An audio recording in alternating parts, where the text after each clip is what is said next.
The conference room on the fourth floor, a Tuesday morning. A senior manager stands at the screen announcing a new initiative. New name, new logo, new timeline, a slide that says transformational. Heads nod around the table. Someone types exciting into the chat. Near the far end, one employee says nothing. She recognizes this initiative. It ran 3 years ago under a different name, and it failed. She remembers the analyst who warned against it, and the director who dismissed the warning, the person who absorbed the blame when it collapsed, and the project lead who resigned without explanation the following spring. Leadership told the staff one version of events and the executive committee another, and once the dust settled, the failure was reclassified in the official record as a strategic pivot. The most dangerous person in that room is the one who remembers all of it. Knowing too much sounds like espionage. In practice, it almost never involves secret files. It means accumulated context. It means understanding how the pieces of an organization actually connect, why a policy exists, why a project died, why a certain vice president stopped appearing in meetings, why an unofficial workaround runs alongside the official process, and how blame tends to travel when something breaks. Isolated facts are cheap because anyone can learn what happened. Context explains why it happened, who benefited, and what the official version left out. That distinction matters because organizations run on official versions, and history inside a company is rarely written by the people who were there. It gets written by the people who remained. Nobody applies for this position. People arrive at it by staying. They survive reorganizations that remove everyone around them. They fix the same crisis wearing different costumes. They maintain systems nobody else understands because the people who built them are long gone. And they train manager after manager. One day you are explaining your own department to your fifth manager in 7 years. He introduces himself as someone bringing fresh ideas and a new direction. By Friday, he is at your desk asking how any of it actually works. You have watched this exact conversation happen before, with a different name and the same script. And somewhere in year 4 or 5, you realize that nothing arriving as new feels new to you anymore. Over time, a phrase starts following you through the building. Ask him, she'll know. He still has the old version. The organization has appointed you its memory, and nobody, including you, noticed the appointment happening. It helps to understand why managers lean on this person so heavily, because it is not laziness. A manager is evaluated on outcomes, not on whether he personally understands the plumbing underneath those outcomes. Borrowing someone else's institutional memory is the rational move. Why spend 6 months learning why the billing system behaves the way it does when one person down the hall already knows and can be asked in 90 seconds? So the company treats this employee as operational insurance. They solve problems before those problems reach anyone senior.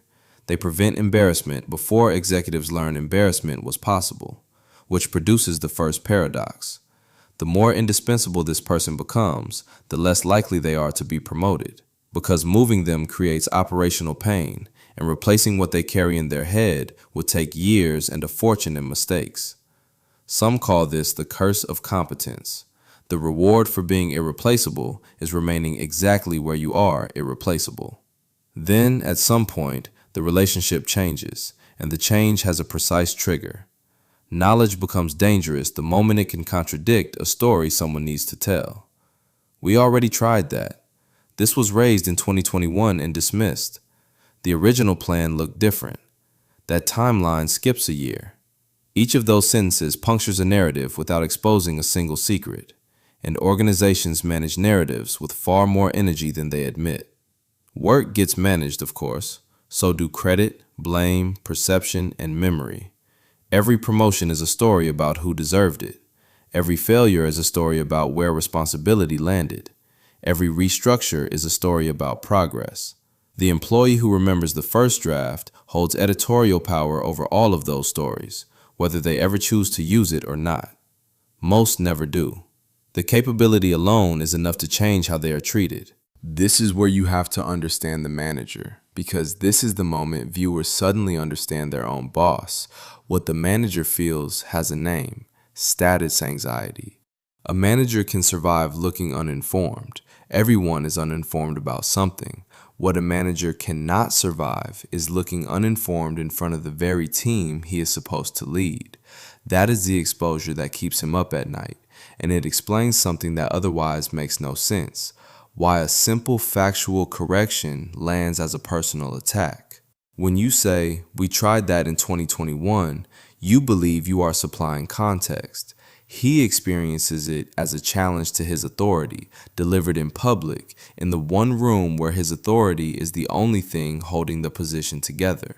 He holds the title and the budget, the positional authority. You hold the credibility that comes from having been there, the informational authority. As long as those two point in the same direction, nothing happens.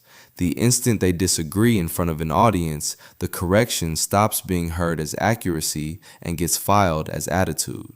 Not because he thinks you are wrong, because he cannot afford for the room to notice that you might be right. Carrying that context has a private cost that nobody warns you about. There is a specific tiredness in watching a mistake approach months before it lands, knowing that saying so will cost you more than staying silent, and choosing silence because the last 3 warnings went nowhere.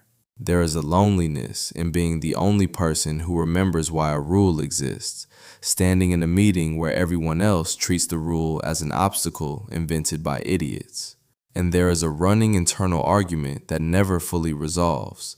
Say something and become the difficult one again, or let history repeat and watch people relearn a lesson you already paid for. Most experienced employees eventually stop correcting the small things. That is not wisdom, and it is not peace. It is fatigue that has learned to look like professionalism. What happens next rarely announces itself. It arrives dressed as process. You get dropped from meeting invitations for efficiency. System access narrows for security. You are asked to document everything you know for continuity and to train a successor for resilience. Each step is defensible on its own. Together they perform one function, extracting the knowledge while shrinking the person. In parallel, the reputation gets rewritten. You become resistant to change, then negative, then territorial. And the performance review does something subtle and precise. Last year, it praised your results. This year, the results are almost identical, but the conversation has moved to your tone, your energy, your attitude, your collaboration. Nothing measurable changed. The language did. And subjective language is the only kind that can be adjusted at will, because a manager's opinion is the only evidence it requires.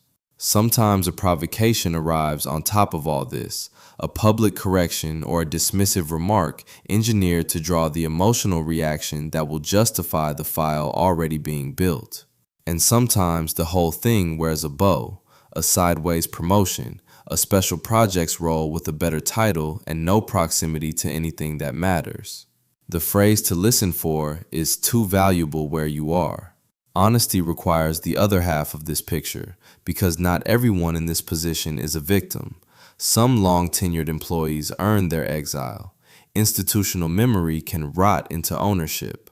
There are veterans who hoard knowledge as job security, who gatekeep systems they should have documented years ago, who deploy history as a weapon against every new idea, and who confuse longevity with competence. The difference is direction.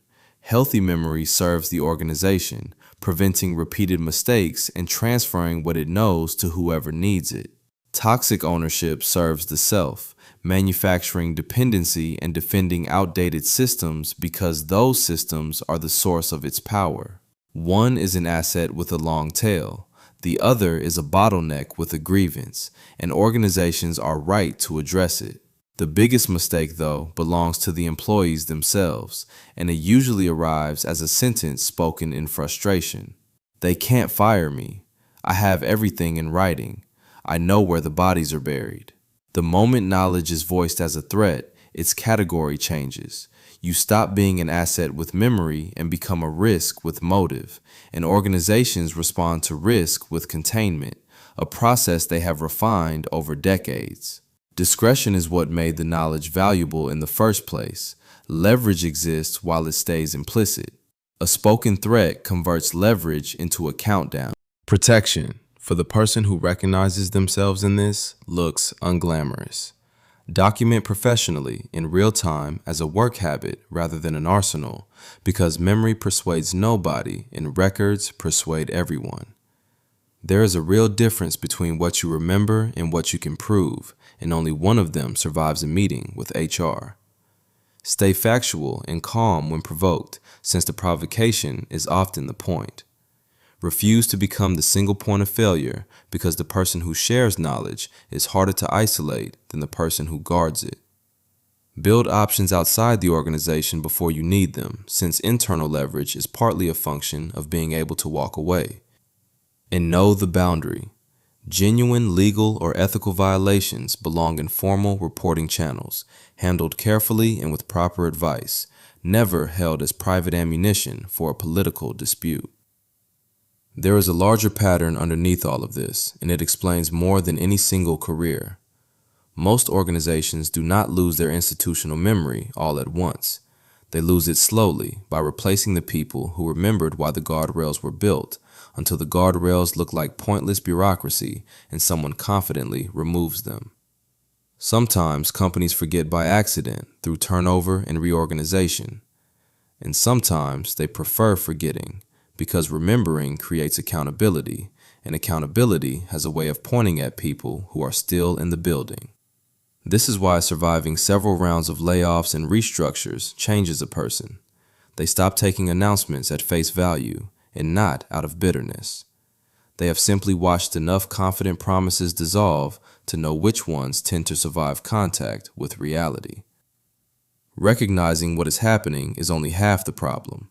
The harder part is knowing what to say when someone changes the timeline, questions your attitude, shifts responsibility onto you, or expects you to defend the truth without sounding defensive. I created the Workplace Response Kit for those moments. It gives you calm, professional wording to clarify what was agreed, document important conversations, respond to blame, push back without escalating the situation, and leave a record that is much harder to rewrite later. You can find it through the link in the description. Organizations rewrite themselves continuously. Failed projects return under new names. Disasters become learning experiences in the retelling. Blame migrates downward and backward until it settles on someone who already left. New leaders inherit histories that were edited before they arrived.